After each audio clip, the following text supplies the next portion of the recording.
What's going on, guys? Welcome back to the Cheeseboys NFL Podcast. I'm TJ, that's Sam, and we're going to be looking back at the Week 5 games, just kind of reviewing our thoughts over everything, give our opinions on the games, and then we're going to do some Week 6 pick'ems like we always do. I think you went 10-6 last week, Sam? I did go 10-6. I'm not exactly sure what I went. I got to go back. I got to review the tapes, the lost footages, but we'll get into that. But anyway, yeah, Sam. So you want to just hop right into it, or you got anything you want to say? You want to defend your Packers just quickly off the rip, or? No, I have no interest in defending them. I can't wait to hear your thoughts on traveling overseas, abroad, and having to deal with that adversity and everything involved. It's a tough loss in London, isn't it? Tough loss in London, innit? Tough loss for Aaron Rodgers and the Cheeseheads. For the Cheeseheads, it's a tough loss in the Tottenham Spurs home stadium. But yeah, you know, Tottenham Hotspur we move on. It's literally called Tottenham Hotspur Stadium. Tottenham Hotspurs Stadium. We love tough. Tottenham, but we don't love when Green Bay has to play there, I guess. No, we do not, apparently. So getting into the first matchup of Week 5, that was the Thursday night game, and fucking boring. Wow, what a horrible game! If you really like kicking, this was the game for you. It ended up being 12-9. Again, it's just like we've been talking down on both these teams, and they collide in a just like, how have these quarterbacks who are supposed to be prolific just not figured it out? And especially like on the Colts side as well with Jonathan Taylor, it's like, get it done. But yeah, I was gonna say the only thing I really have to say about this game is it's just fucking boring. Like just for two teams that you just expect more of. Like looking, like I feel like we talked a bit about before we started recording. Like if you had looked at this game before the season started, you'd be like, oh, that's a good Thursday night game. Like that'll be a fun game to watch. And coming into this game, you had that vibe that it just wasn't going to be that, and they really just delivered everybody right. Yeah, they delivered big time. They delivered, but fucking sleeper in the way of the sleeper. Yeah, so just whatever, 7 field goals total and a whole bunch of punts, just fucking boring. So let's move on now, and I'm not trying to just bring it up right away, but if we're going over the order, the schedule was the first game. Packers lose 27-22 against the New York Giants, like we said, in London. What's your thoughts? Yeah, I mean, so like, I got a couple thoughts. I mean, one, first off, and this is the main thing I said to you right after the game, is it's always tough in my opinion. Like overseas games, it's tougher. Like, you know, like you're playing jet lagged. Like even if you get a good adjustment in the first few days, you're still playing a little jet lagged.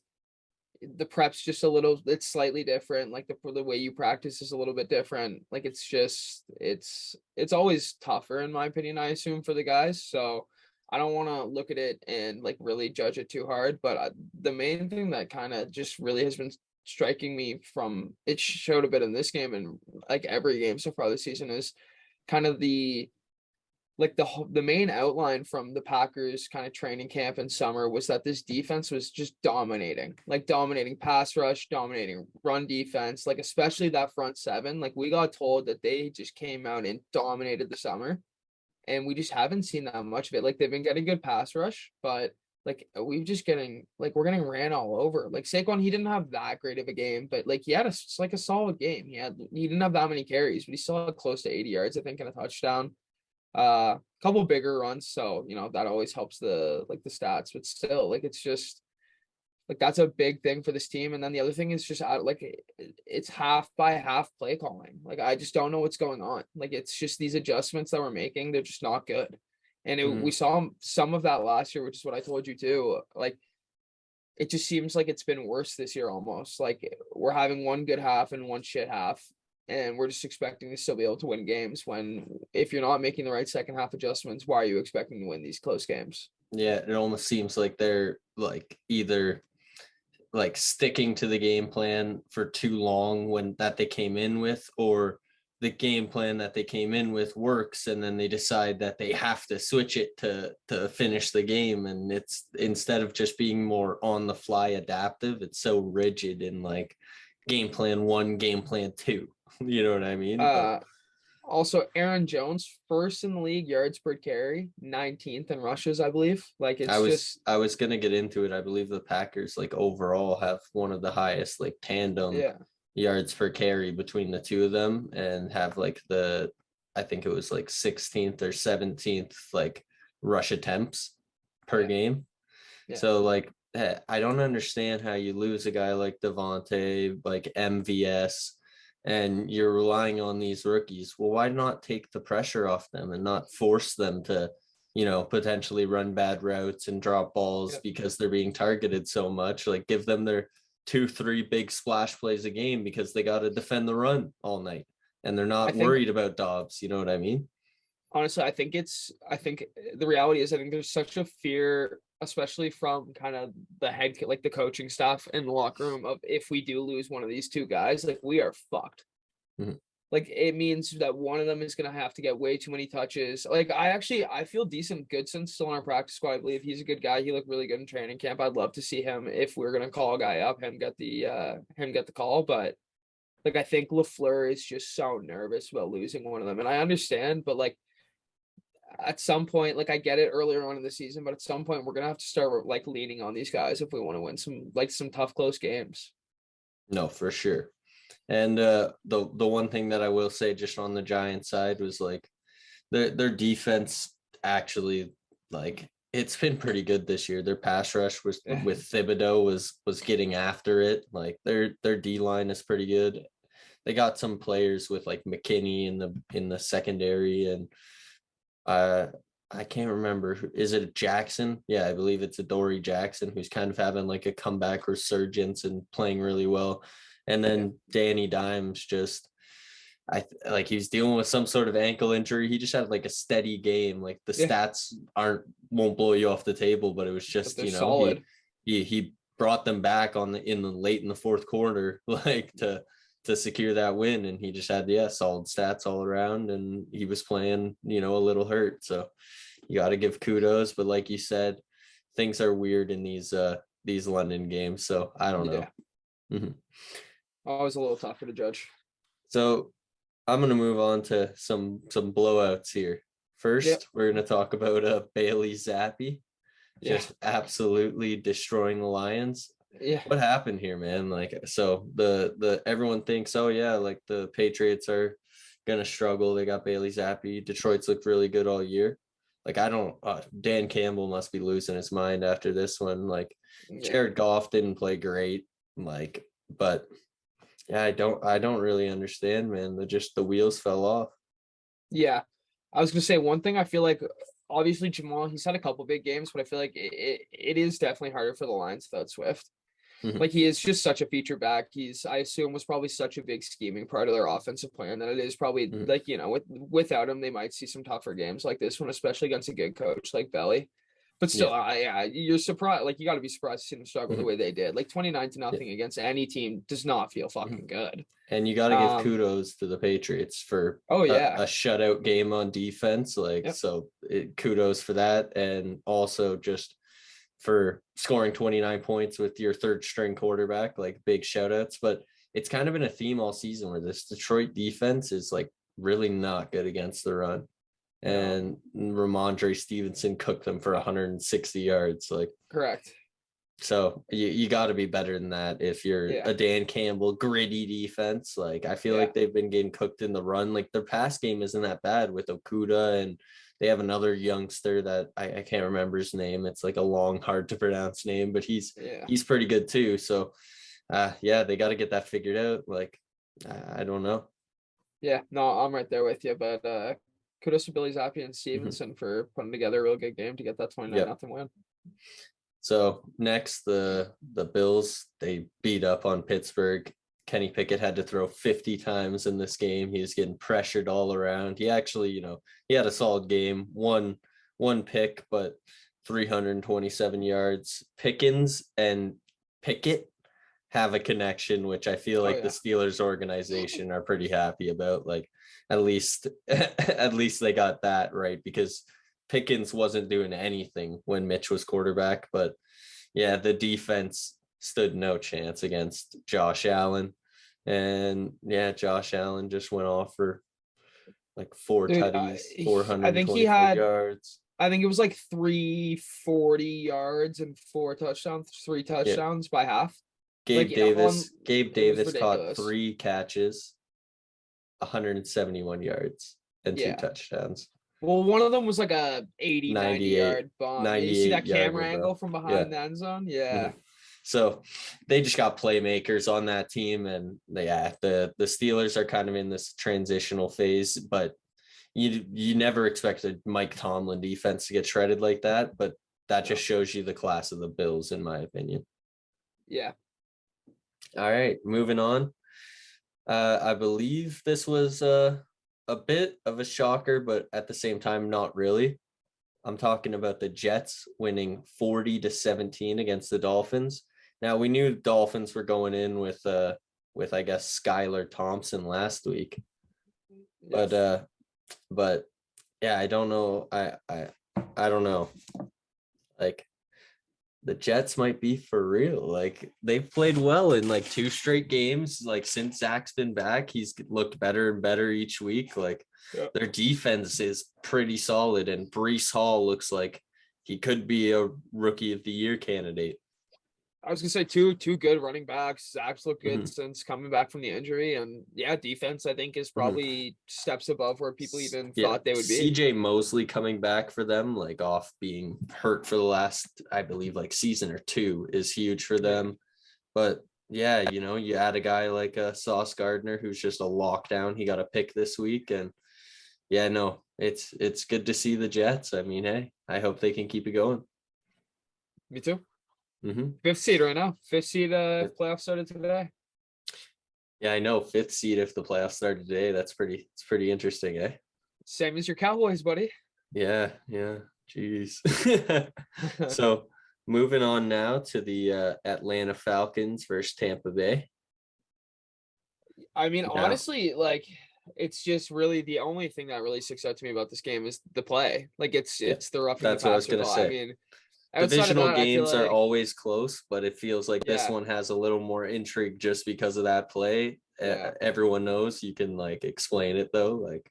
Yeah, well, I mean, it's just I don't know how else to explain it other than saying I feel bad for every defender in the league, because what do you do? Like, how do you tackle the quarter? Like, it's so frustrating when they change the rules. They tell you how to do it constantly and whatever. They already have babied the quarterback so much, and then you follow all the rules. You do it exactly how you're supposed to do it. Other guys have done it like that too.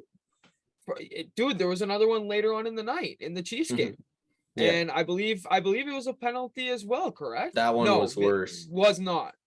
Maybe that one was worse. It was a penalty. It was as well. It was a penalty, and it was worse because it was like the Grady Jarrett one. Okay, yeah, he's falling to the ground and he like spins Tom Brady, right? Yeah.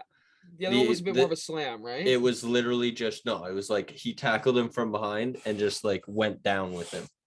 Like, but they were like, oh, you landed on top of him. He's like, what? Well, that's the thing, is it technically you can't put your like full weight or something on them as you land, because that was that rule got instated after the Anthony Barr Aaron Rodgers collarbone injury. Yeah.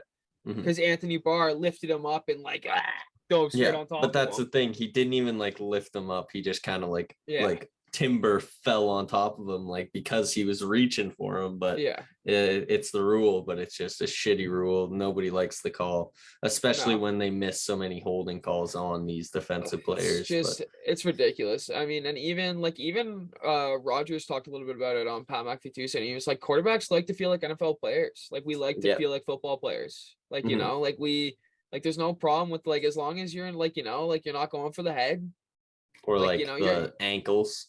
Yeah, like you're making a tackle, like you're doing what you're supposed to do, and like it's especially in a tight game, like late, like it sucks. I feel bad for Falcons fans. Like, you got to be so pissed off, and of course Tom gets the call. You know Tom's gonna get it.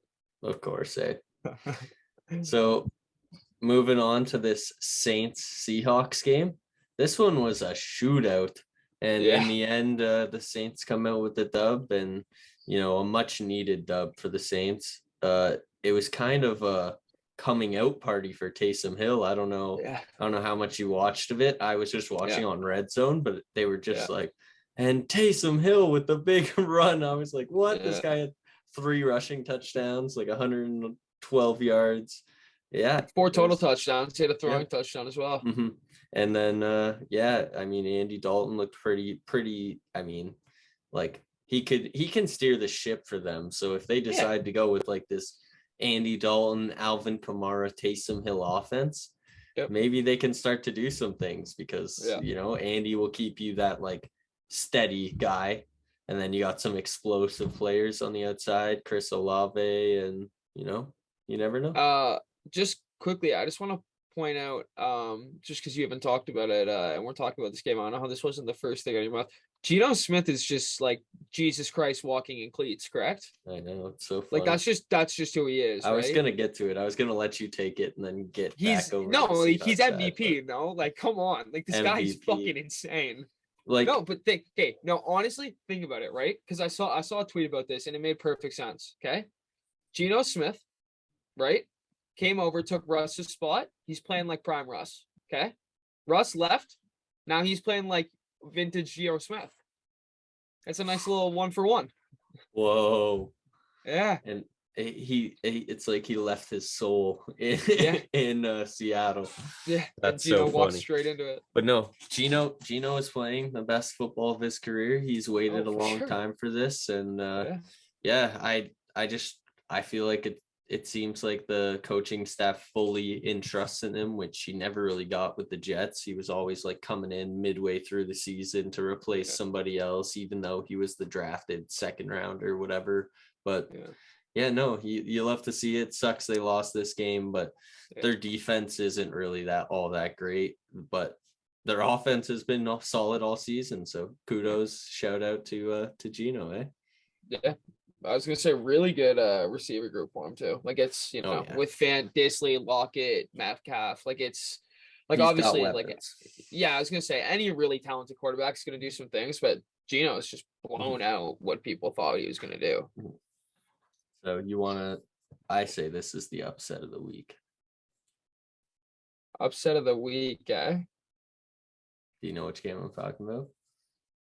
I mean, we already did upset of the week. Packers are the best team in the league. Lost to the fucking Giants. I lied. That's not it. Upset of the week. Take me to the upset of the week, dude. I know exactly where you're going, I think. The Jaguars just baited us into thinking they were actually a solid team. And then the Texans sneak out with their first win of the season. And it's not even like it was like a shootout where the Jags Davis threw 380 yards. No, Davis Mills had 140 yards, 0 touchdowns. Pierce looked really good, 100-yard game, like a touchdown. But it was just really a boring game, like 13-6. There's not really much we can say. Shout out to the defenses for playing well, but I don't know what happened on the Jaguars side. I mean, obviously Trevor threw 2 picks. So I wasn't really paying too much attention to this game because it wasn't popping up on Red Zone enough. Like it was a bit of a sleeper game. Yeah. When you gotta watch all these games for the podcast and you're just on Red Zone to watch at least some of them when they're not interesting and I'm not gonna flip my feed off to go tune in. It's hard to give a great analysis. It was just kind of one of those games. Yeah. Moving on, we got the Titans and Commanders. So the Titans come out with this win, and I've dogged the Titans. Now they got a winning record. I mean, Derrick Henry has come back to Derrick Henry, where he's just going to get 100 rushing yards and get his touchdowns, be that guy. Tannehill still just looks meh, but if Derrick Henry's playing well, then they can do it. Their defense is still like solid enough. Jeffrey Simmons is a tank. He had a sack and a half this game, and I believe he's got like 4 or 5 sacks, 5.5 sacks on the season, somewhere around there. Yeah, great player. Yep, he's a stud. And then on the Commanders side, it's just more of the same. Carson Wentz he slings it around for excuse me, he slings it around for a bunch of yards, and then when you need to make that play, he doesn't make that play, or he throws that pick in that inopportune time when they lose the game. And he just couldn't get it done in this game. Yeah, I don't understand why Carson Wentz feels the need like he has to play like he's the best player on the field when he's just so actively never the best player on the field. He can easily just hand it off to like Gibson, take his quick passes to Curtis Samuel and just like live to survive another down, but he doesn't do that, bro. It's not. And isn't there a bunch of wasn't there a bunch of rumors before about him previously on teams like auto-bailing out of runs? Yeah. Like it's just like, dude, like you're not like you're not this guy, man. Like you're not that guy. Audibling out of Jonathan Taylor run plays. I don't get it. And even Ron, dude. Ron had an interview this week where he was shitting on him, like and hyping up the other NFC East quarterbacks. Yeah. I heard that. Yeah, he was like, we have the worst quarterback in the NFC East. And pretty much is one of them, bro. They literally pretty much said he basically said every other team in this division is succeeding because they have a good quarterback and we don't. Mm-hmm. Is pretty much what he said. Yeah. And one of them is literally Cooper Rush. Dude, one of them is Daniel fucking Dimes. Yeah. That's a debate. Who's better, Daniel Dimes or Cooper Rush? Cooper Rush, please. I actually think it's probably Daniel Dimes, but I genuinely full-heartedly believe that it is Cooper Rush. It could be Cooper. I don't know. It depends. Wait, Danny's in like year 5 and he's finally playing some decent football. Yeah, but it also depends like on, I guess, the system, because both of them are succeeding because of the teams that they're on and the way that their teams are built. But yeah, correct. Yeah. I mean, other than that, I don't really got much to say on that game. No, it was like, it was a bit of a boring game. Like, Derrick Henry obviously did some Derrick Henry things and picked up the 2 touchdowns and just over 100 yards. He didn't have I feel like he only averaged like 3.5 carries yards, somewhere around there. Like even that was a bit of a sleeper game for him, but still, like they did enough to get out the win. And Tannehill, he plays like a West Coast quarterback. Like he does what he needs to. Dump offs, quick throws, slants, whatever. Mm-hmm. Moving on to a game you might be a little more invested in. Bears Vikings. Honestly, I was kind of disappointed. I was really hoping the Bears might actually just manage to squeak this one out. Like it was that's what I mean. It was a tight game, and I was thinking, if Bears could beat this one, like that could be a big game down the line for us, like in terms of trying to fight the Vikings for the division. But obviously they didn't. Like Kirk had another like decent game. JJ, I feel like had a really big game, if I'm not mistaken. He had 150 yards, 12 receptions. Cooper Kupp-esque. Very much so came to life again after, because I feel like he had I can't remember what he did last week, but I know 2 or 3 week stretch. Where he just like against the Lions and I think the Eagles as well, just not a couple great games. So obviously he is that guy and he's gonna play like that guy. So I'm not overly surprised to see the outcome the way it did, but definitely like parts of this game I was paying a little more attention because I was hoping the Bears would squeak it out. The other thing I was going to say is actually Justin Fields played like an okay game. Yeah, he like definitely by far the let him throw the ball.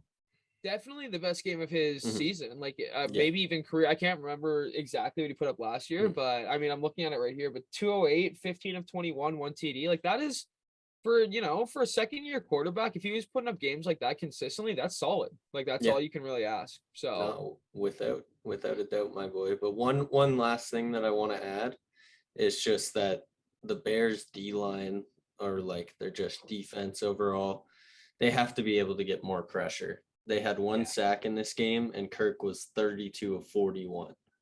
He had 9 incompletions and he threw it 40 times. Like the guy was just able to stand in the pocket, sling it around. So if you're only going to get 1 sack in the game, then most likely you're going to end up losing that game, no matter how close you keep it.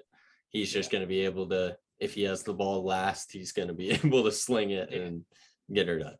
Well, especially when you got like Thielen, JJ, like Irv Smith, like they got good guys. Like someone's going to get open. Without a doubt. So now kind of a more tight battle here was the Chargers versus the Browns. 30-28. And Jacoby kept them close, but in the end, Eckler is turning into that number 3 guy that you draft in fantasy. His last couple of games, he has played amazing. 173 yards. Both running backs this week or this game. Like even Chubb had a really big game too. like low-key a bit of a down game from Justin Herbert, like 228, 1 touchdown, but Mike Williams had a big game, when Keenan Allen comes back. That's going to be this week, a huge burst.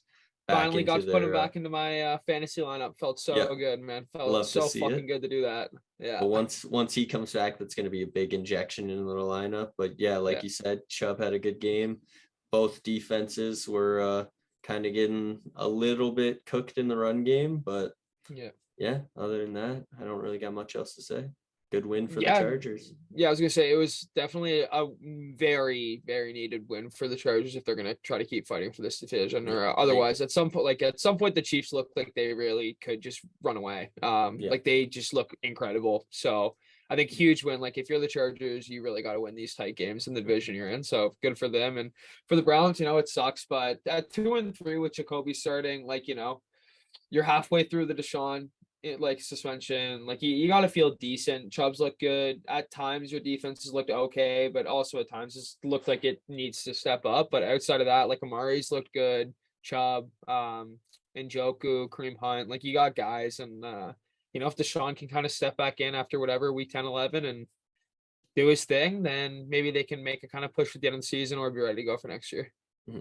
Yeah, without a doubt. I mean, he's just trying to keep it afloat. I was looking ahead at their schedule. They have a couple more games where, they're going to play the Patriots soon, and they're going to play the Dolphins, I believe, before Deshaun comes back. So, if they can get there at, 4-6 or, 5-5, something like that, and they end up giving the reins back to Deshaun, and he can somehow, after 2-3 years of not playing football, only manage to lose 3 games and squeak out a playoff spot. That'd be crazy, but we'll see how it goes. Yeah, no, I think the other thing that really we could touch about this in a later video closer when he's coming back, but how ready for football is he really going to be able to do a playoff push with this team? Who knows? Maybe I don't think he gets to practice in this time. I don't believe so. I think he has to be banned from I think he got to go to training camp, but he's banned from the facility because of this. I was going to say, as far as I know, I thought once you were mid-season suspended, you weren't allowed at the facility during the suspension. However, that doesn't mean he might not have guys coming over to of course backyard, so we'll see. Yeah. So moving on here, this one not really much to talk about. The Niners have a killer defense. Nick Bosa is really that dude. I think he's the second best pass rusher in the NFL by far. But Garoppolo looks like he can keep them afloat. They're probably going to be another solid year for the Niners. And speaking of keeping the team afloat, Baker Mayfield looks like poo.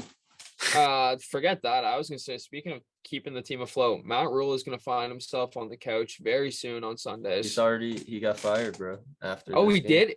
It was official? Oh, I didn't even see that, honestly. Yeah. I think it was literally, I believe, 4 hours before we're recording this. Oh, so it was today. I was going to say, because I had known earlier this week that there was rumors that it was it was a done deal without being confirmed. Yeah, bro, after that game, Baker's looked like poo. It's just, no, you're done. He is going to get paid $900,000 a month to sit on the couch for the next 4 years or whatever. So that's pretty cool. But but I love how the Niners just are able to find these running backs out of nowhere. Jeff Wilson Jr. had a great game, but yeah, like we said, their defense is spectacular. Jimmy kept them afloat, and they beat up on a bad team. I don't really think there's much else to talk about. Yeah, Panthers look shit compared to what I thought they were going to at the beginning of the year. Yeah, for real. Moving on quickly to the Eagles versus Cardinals game. Yeah. The Eagles squeak out this one. The Cardinals actually had a chance last second to tie this game and send it into overtime on, I believe, a 43-yard kick or something like that. It wasn't too long, but sadly their kicker is hurt. so they had to sign this guy midweek, Matt Amendola, and he sadly missed the kick. And I saw. I was gonna say I don't know how factual this is. I haven't seen any super close-ups, but I saw. I'm not sure if you saw post game Justin Pugh. I'm not sure how to exactly pronounce his last name. Amazing guy, like great offensive lineman, has been for years. He came out and kind of came to Amendola's defense and was like, "Why is everyone waiting to talk to this one guy? Like, it's messed up, whatever, blah blah blah. Like, keep your head up, kid." Basically. Yeah, he said it's like it's a team game, so it's a team Exactly. loss. Like It you're all is. waiting I to mean, talk to one guy. Like it's the reality is it sucks because that's the last play of the game, but the entire team got them into that situation. Like, we don't need to, it's obvious, but so yeah, I was gonna say it's I lost my train of thought, man. I'm gonna need you to take over for me for a second here. Well, yeah, I was just gonna say in the end the Eagles clutched out this win. I mean, but they definitely showed like kinks in the armor this game where their offense kind of got stalled out when Jalen Hurts kind of got stalled out, which I think is going to be key when we're looking towards this next game. The Dallas Cowboys have had their struggles defending the run, but we got the personnel who are able to defend a quarterback rushing team, and we haven't faced that this year, so I hope we can shut them down. And I'm excited to see it's Eagles week, it's Dallas week for the Eagles. That's Super Bowl week. Yeah, I saw stupid fucking Eagles fans say it's bigger than the Super Bowl. Quickly, I do remember what I was going to say. I saw an Eagles fan on a post, comment on a post of the Justin Pugh thing, saying that apparently it looked like some Eagles defender actually got a slight hand maybe on the ball, even, which, like obviously maybe he didn't, but sucks for the kid. Like it's a shitty situation for him. It looked like it was going dead straight and then it just kind of hooked. Just kind of hooked and died out. Yeah. So moving on here now to my team, the Dallas Cowboys win 22-10 in just dominant fashion versus the Rams. Going into this game, I kind of thought this might be the one that Cooper Rush loses. We might struggle here, and then, we hand the reins back over to Dak if he's healthy, et cetera, et cetera. But au contraire, Cooper Rush throws the ball. I think what was he? 10 for 16, 102 yards. And Tony Pollard had one big electric run. Zeke was smashing them in the mouth. And our defense was just absolutely killer. I believe the first sack was it was Dorrance Armstrong. Yeah. Sack, forced fumble, D-Law, scoop, score, touchdown. Then later on in the game, I believe Micah got the strip sack to end the game. Yeah. Malik Hooker got picked in the red zone. Like our defense was just so dominant. And that's the point I'm getting at, is that we had some splash plays on offense, but overall our defense just absolutely shut them down. Matt Stafford was hurried, hit, smashed. Micah got after him. Dorrance Armstrong blocked a punt, had a sack and a half, I believe. D-Law got a sack. So many tackles for loss. Sam Williams, our rookie, looks good. Like, there's just so much I can say about this defense and not enough time. So we got to get into this on a future episode. But overall, the Cowboys it looks like if their defense is going to hold any team to under 20 points, then we're going to be able to do it. And when the only reason they scored 10 points is because Trayvon Diggs got cooked on 2 plays by the best wide receiver in football. That's not going to happen every week, especially because Trayvon's looked better this year. And Cooper Rush is not Cooper Rush, Cooper Kupp, excuse me. He's that guy. He's going to get your best corner every now and then. But of course. Well, I want to get into obviously the Cowboys, but I don't want to extend this too long. Big win, 22-10, and just proud of my boys.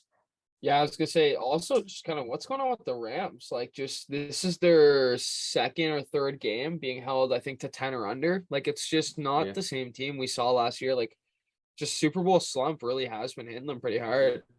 Yeah, we got to dive into just kind of that whole situation as well. Like, look deeper at what has changed, and I'd be interested to look into that. Yeah. So the late game was Baltimore versus the Bengals in a big AFC North rivalry. Yeah, close game. In the end, close game. Both defenses came to play, but in the end, Baltimore gets her done. It's Justin Tucker's the GOAT. He's just I get it. I get the the arguments, the Vinatieri. I get it, okay? I do. Mm-hmm. Justin Tucker is the best player to ever hit the football with his foot. I don't care.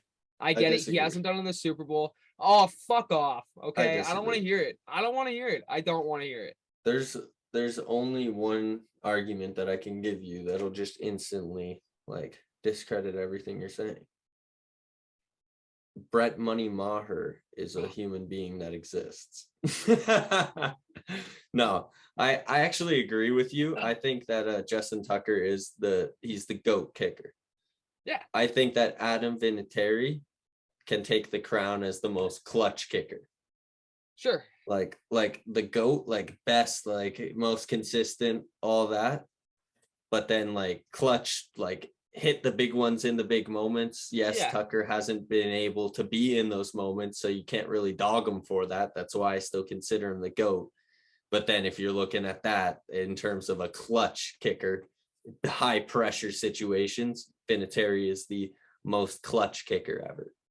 I definitely don't disagree with you, but also we just saw Tucker kick a game-winning field goal, 43 yards, and it would have gone through if the post was I think it was a quarter of a yard wide. Yeah, it was something like that. Mm-hmm. Fuck me, man. Mm-hmm. If you gave me, I was 10 yards away, and you gave me 1,000 tries, I don't think I could get it in that perfect center. Yeah.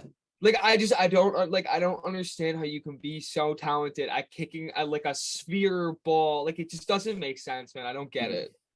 Yeah, I know. He's the GOAT, man. He really is. He's the fucking He's sick. GOAT. The Mother Tuckers, baby. That's my fantasy team. Let's go. Hey, that one was clutch, eh? Yeah, it was. So now I still lost this week. I still lost. Goddamn. So now moving on, bro. Monday Night Football. Like we said earlier, there was a controversial call in this game where Chris Jones landed on Derek Carr, but in the end, the Chiefs managed to overcome all that, and Patrick Mahomes, or should I say Travis Kelce, literally Travis Kelce didn't do very much in this game, receiving wise, but when it came to the 25 red zone, yards, I think. The guy was an animal in the red zone, man. I was going to say, I believe he had 25 yards. Yeah, it was 25 yards, 7 catches, 4 touchdowns. And they clutch out the 30-29 win versus their division rivals. And like you said, man, it's just games like this that separates you, and the Chiefs will run away with this division if they keep sneaking out games like this. And yeah, overall, Patty had a huge game. I mean, 9 different receivers. Yeah, he does this every week. We talk about this. I know, man. Week. I know. He's able to so spread the ball. Marquez, Hardman both had big games, and looking at the Raiders sides of things, Josh Jacobs had a huge game. Devontae Adams, three catches, but 124 yards, 2 touchdowns. He had a huge game, but all in all, just clutch performance from the Chiefs to get it done. That's that championship DNA. But I'm just gonna quickly say, none of that matters because of what happened at the end of the game. All right. Yeah. So let me just start. Let's we just gotta get into this quickly. Set the stage. Okay. On the I believe it was 4th down at the end of the game with 20 seconds left. Not much time. Yeah. Something like that.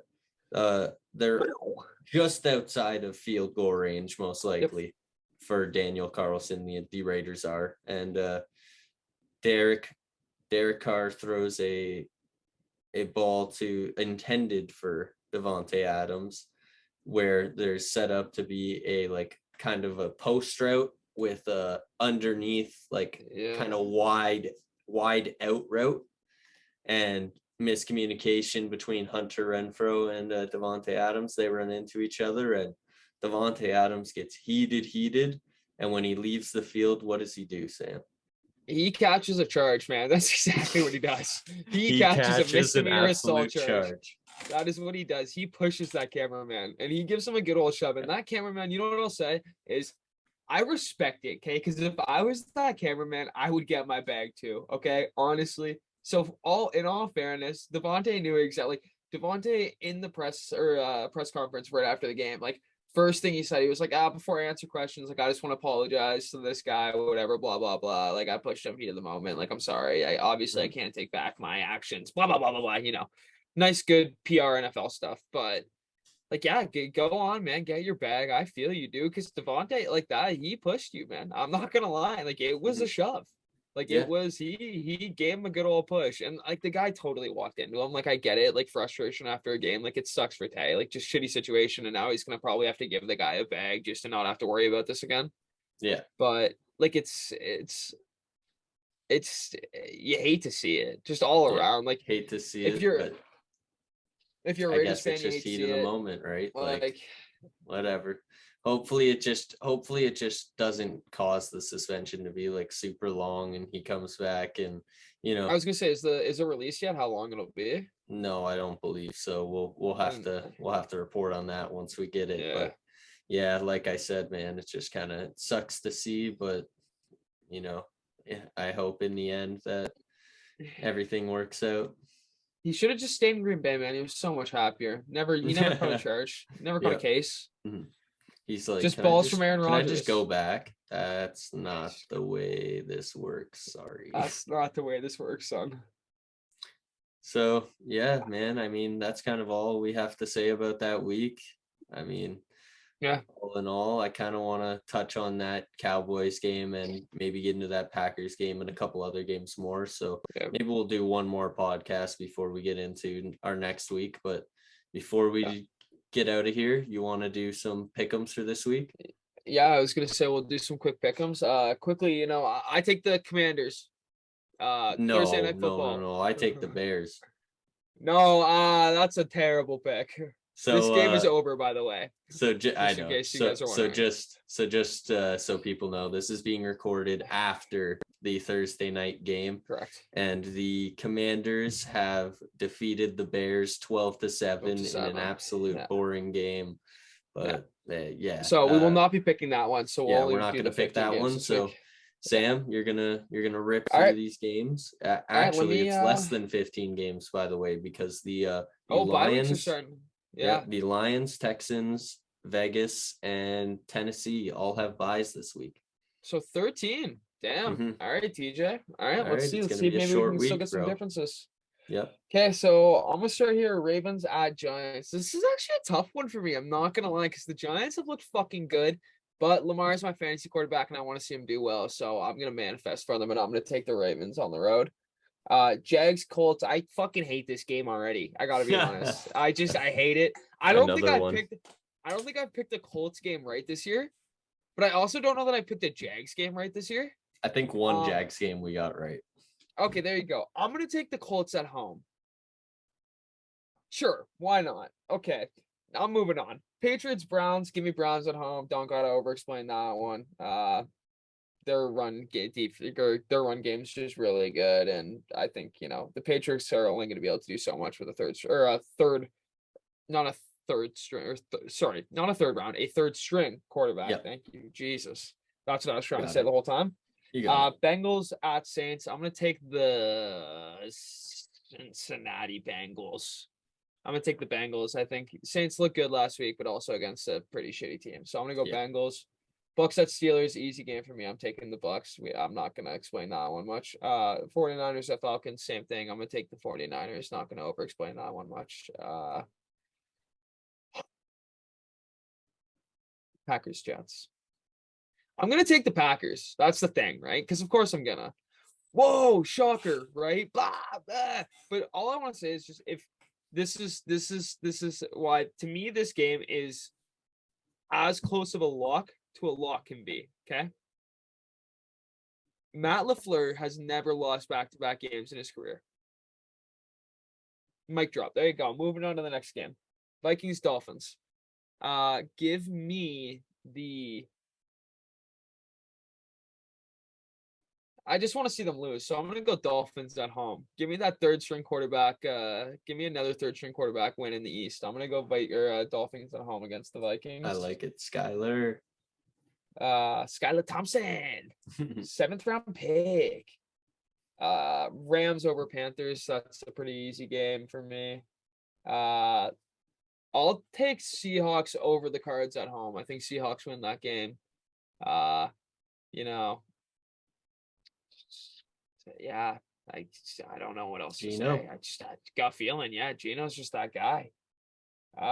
Bills Chiefs. Holy shit, that's a good game. Oh my goodness, huge. I didn't even realize that was a game this week. Oh, this is the coin flip redemption game. Wow. Okay, I'm gonna come back to that one. I'm gonna need a second. So I'm gonna move on to Cowboys Eagles because I think the Philadelphia Eagles are going to win this game. I'm sorry, TJ. Also, because I know you're going to pick the Cowboys, and that gives us a little bit of difference there. So it's still a little more fun. But the Eagles have also just looked really good. They're at home. How do you know I don't take the Eagles? Yeah, I'm a realist. I mean, shut up. And yeah, they're at home. And I think, just any division game, it's hard not to kind of give a little bit of a knock to the home team when you know it's going to be a pretty tight game either way. Broncos, Chargers. Give me Chargers at home. Fuck Russell Wilson. You suck. I don't know what else to say. Yep. I like it, Bills, bro. Chiefs. I got to go back. I don't want to go back. I got no interest in picking this game. You got to do it.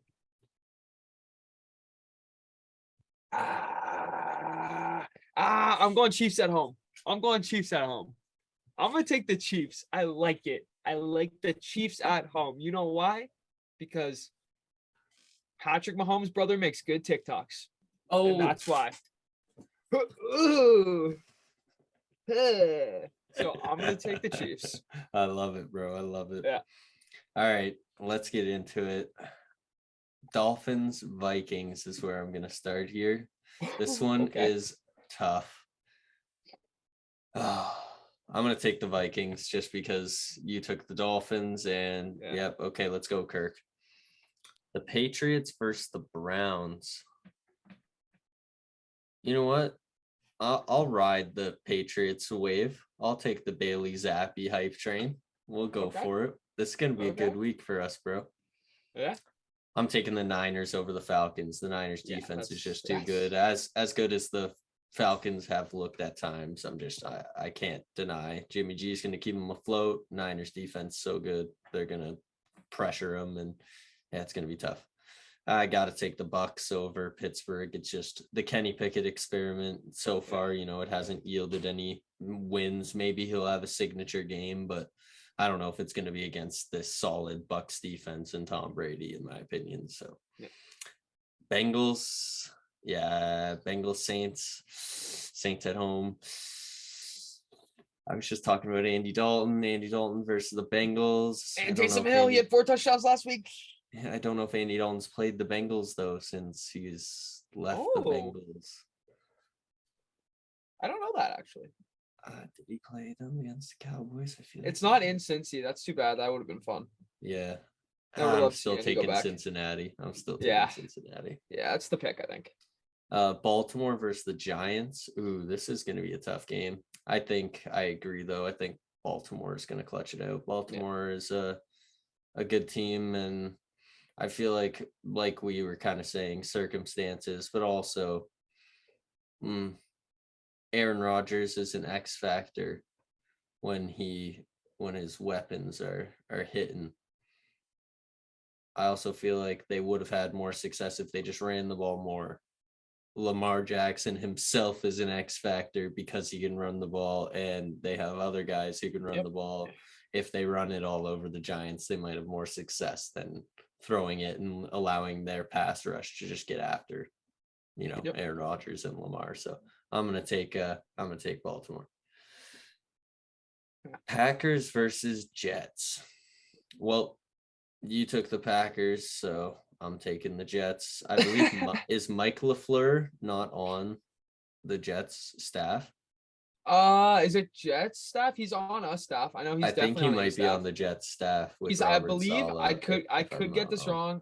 I want to say a receivers coach, He could be something like that, but I know don't he's quote on a me on staff. that. I think he's on the Jets staff, but yeah. So I'm gonna go with the Jets because fuck you.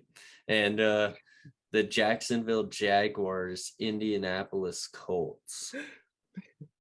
Oh, oof. Who'd you take? I took the Colts. All right, I'll go with the Jags. There you go. Arizona versus Seattle. Jesus, these games are kind of like, these ones are It's getting hit or tough. miss. Yeah. This one's getting tough. We're like muddy in the water here. Yeah. Who'd you take? I took Seahawks.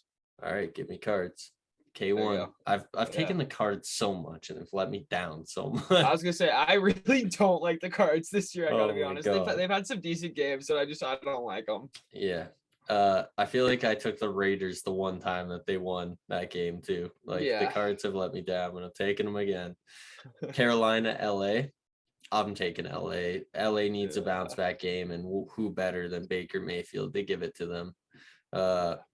And then Buffalo, KC.